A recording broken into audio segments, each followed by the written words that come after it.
यार अब्बा लारे तू लारा रखी खड़ा कदे आड़ी दा चलाना ते कदे सामनी दा चलाना। मैं हुन 7वीं जमात च होया खड़ा नाल वाले पिंड स्कूले जाना हुंदा साइकिल ले देखा।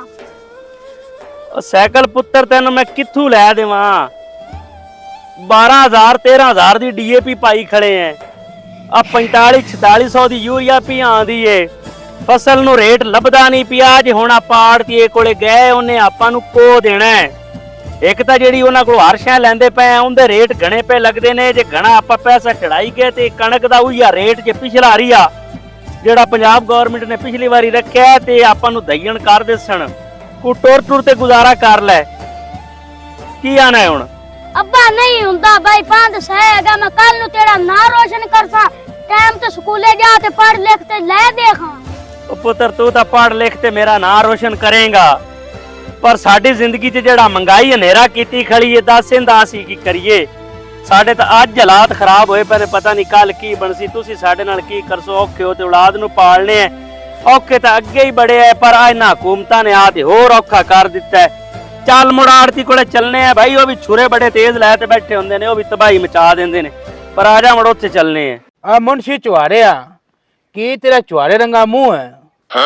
ਆਪਾਂ ਜ਼ਿਮੀਦਾਰਾਂ ਨੂੰ ਰੇਟ ਵੀ ਤੁੰਨ ਕੇ ਲਾਣੇ ਆ ਤੇ ਸੂਦ ਵੀ ਤੁੰਨ ਕੇ ਲੈਣੇ ਆ ਤੇ ਜੁੜਦੀ ਆਪਣੇ ਕੋਲ ਤਾਂ ਵੀ ਕੁਝ ਕੋਣੀ ਪਈ। ਆਪਾਂ ਪਰਾਡੋ ਨਹੀਂ ਲੈ ਸਕਦੇ ਟੂੜੀ ਤੇ ਗੁਜ਼ਾਰਾ ਕੀਤੀ ਆਣੇ ਆ ਤੇ ਜਾਂਦਾ ਕਿੱਥੇ ਪਿਆ ਸਾਰਾ ਕੁਝ। ਉਹ ਮੀਆਂ ਸਾਹਿਬ ਜਾਣਾ ਕਿੱਥੇ ਹੈ ਇੱਥੇ ਤੇ ਜਾ ਰਿਹਾ ਸਾਰਾ ਕੁਝ। ਹਾਏ ਬਕਵਾਸ ਨਾ ਕਰੇ ਚੁਹਾਰਿਆ ਮੈਂ ਤਾਂ ਅੰਦਾਜ਼ ਤੇ ਥੱਲੇ ਰੱਖ ਕੇ ਪੀ ਦੇਸਾਂਗਾ ਬਕਵਾਸ ਕਰਦਾ ਪਿਆ। अब्बा हुन छेती कर आज ही आपा साइकिल ही लेनी है मर सोनी लाई काले रंग दी। अस्सलाम वालेकुम मियां साहब। ਵਾਲੇਕਮ ਅਸਲਾਮ ਮੀਆਂ ਕੀ ਹਾਲ ਨੇ। ਕੀ ਹਾਲ ਹੈ ਮੁਨਸ਼ੀ ਸਾਹਿਬ। ਦੁਆਵਾ ਜੀ ਤੁਸੀਂ ਸੁਣਾਓ। ਉਹ ਜੀ ਤੁਹਾਨੂੰ ਪਤਾ ਹੈ ਜੀ ਅਸੀਂ ਜਿਹੜਾ ਤੁਹਾਡੇ ਨਾਲ ਲੈਣ ਦੇਣ ਹੁੰਦਾ ਉੱਥੋਂ ਪੇੜ ਹੀ ਤੁਹਾਨੂੰ ਬਾਹਰੋਂ ਖੇਤਰੂ ਹੀ ਚੁਆ ਦਿੰਨੇ ਆ।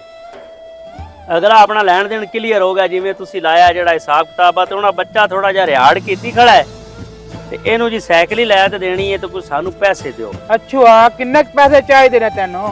ਮੀਆਂ ਸਾਹਿਬ ਘੱਟ ਤੋਂ ਘੱਟ 15,000 ਤਾਂ ਹੋਵੇ ਕੋਈ ਚਲਦੀ ਆ ਸੀ ਨਵੀਂ ਤਾਂ ਨਹੀਂ ਆਵਣੀ ਚਲੋ ਬਾਲ ਐ ਪੜਨ ਜਾਂਦਾ ਤੇ ਹੁਣ ਰਿਹਾੜ ਕੀਤੀ ਖੜਾ ਨਾਲੇ ਤੰਗ ਵੀ ਹੁੰਦਾ ਤੇ 15,000 ਤੋਂ ਬਗੈਰ ਆਪਣਾ ਨਹੀਂ ਸਰਨਾ ਜੀ। ਆ ਲੱਛੂ ਇਹ 15,000 ਰੁਪਇਆ ਲਿਖ ਮੁਨਸ਼ੀ ਅੱਛੂ ਦੇ ਖਾਤੇ 21,000 ਰੁਪਇਆ ਲਿਖ ਲੈ ਨਗਦ ਲੈ ਮੀਆਂ ਤੂੰ ਇਹਦਾ ਦੇਣਾ 21,000 ਰੁਪਇਆ ਵਾਪਸ। ਇਹ ਜੀ 15,000 ਦਾ ਹੁਣ ਮੈਂ 21,000 ਦੇਣਾ ਤੇ ਹੈ। ਮੀਆਂ ਸਾਹਿਬ ਸੁਨਾਲ ਲੱਗਦਾ ਹੈ ਨਾ ਮੁਨਾਫਾ ਤੇ ਦੂਜੀ ਗੱਲ ਹੈ ਇਹ ਕਿ ਜਿਹੜੀ ਕਣਕ ਹੈ ਨਾ ਉਹ ਸਾਨੂੰ ਹੀ ਦੇਣੀ ਹੈ। ਨਹੀਂ ਉਹ ਤੁਹਾਨੂੰ ਹੀ ਦੇਵਾਂਗਾ ਜੀ। ਹਾਂ ਤੇ ਅਸੀਂ ਮਾਰਕੀਟ ਤੋਂ 200-300 ਰੁਪਇਆ ਘੱਟ ਲੈਣੀ ਹੈ ਰੇਟ ਕਿਉਂਕਿ ਅਸੀਂ ਤੈਨੂੰ ਐਡਵਾਂਸ ਪੈਸੇ ਦਿੱਤੀ ਆਣੇ ਆ ਬਾਅਦ ਫਿਰ ਤੂੰ ਚੀਕੀ ਨਾ। ਨਹੀਂ ਚੇਕਦੇ ਜੀ ਹੁਣ ਬਾਲ ਵੀ ਤਾਂ ਨਹੀਂ ਰਵਾਏ ਜਾਂਦੇ ਚਲੋ ਨਹੀਂ ਕਣਕ ਅਸੀਂ ਤੁਹਾਨੂੰ ਹੀ ਦੇਸਾਂ ਜੀ ਤੇ ਚਲੋ ਰੇਟ ਮੁੜ ਜਿਵੇਂ ਹੁਣ ਤੁਹਾਨੂੰ ਮੁਨਾਸਬ ਹੈ ਤੇ ਲੱਗਦਾ ਤੇ ਚਲੋ ਮਿਹਰਬਾਨੀ ਜੀ। ਹਾਂ ਬਸ ਜਾ ਮੀਆਂ ਲਿਖ ਲੈ ਮੁਨਸ਼ੀ 21,000 ਜੀ ਰੁਪਇਆ। ਜੀ ਮੀਆਂ ਸਾਹਿਬ ਲੈ ਸ਼ੁਕਰੀਆ ਜੀ। यार अब्बा इन्ना तो अपने लबरे ला दिते जी साइकिल नालों तो एवें चंगे सी। ਓਏ ਪੁੱਤਰ ਤੈਨੂੰ ਹੁਣ ਇਹ ਨਿਗੇ ਆਂਦੇ ਪਏ ਨੇ ਵੀ ਇਹਨਾਂ ਲਬਰੇ ਲਾ ਦਿੱਤੇ ਤੇ ਹਰ ਬੰਦਾ ਹੀ ਲਬਰੇ ਲਾਉਣ ਵਾਲਾ ਭਾਵੇਂ ਕੋਈ ਆੜਤੀ ਹੈ ਭਾਵੇਂ ਕੋਈ ਬੈਂਕਾਂ ਵਾਲੇ ਨੇ ਭਾਵੇਂ ਕੋਈ ਸਟੋਰੀਆ ਹੈ ਭਾਵੇਂ ਕੋਈ ਦੁਕਾਨਦਾਰ ਹੈ ਬਸ ਜ਼ਿਮੀਦਾਰ ਦੀ ਲਬਰੇ ਲਾਉਂਦੇ ਨੇ ਤੇ ਜ਼ਿਮੀਦਾਰ ਨੂੰ ਮਾਰ ਗੁੱਜੀ ਬੱਚਾ ਦਿੰਦੇ ਪਏ ਨੇ।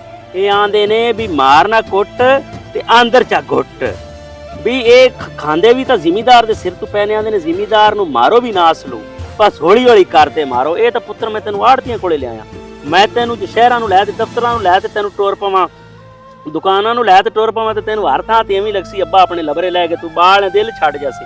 ਇਹ ਸਾਡੇ ਧਨ ਜੇਰੇ ਨੇ ਮੇਰਾ ਪੁੱਤਰ ਜਿਹੜੇ ਅਸੀਂ ਬਰਦਾਸ਼ਤ ਕੀਤੀ ਫਿਰਨੇ ਆ ਇਹ ਐਵੇਂ ਲਬਰੇ ਲੈਂਦੇ ਪੈਨੇ ਤੇ ਪਤਾ ਨਹੀਂ ਕਿੰਨਾ ਚਿਰ ਲੈਸਣ ਬਸ ਅਹਿਸਾਸ ਜੀ ਕੋਈ ਨਹੀਂ ਪਤਾ ਨਹੀਂ ਅਸੀਂ ਨਾਂ ਦੇ ਮੁਸਲਮਾਨ।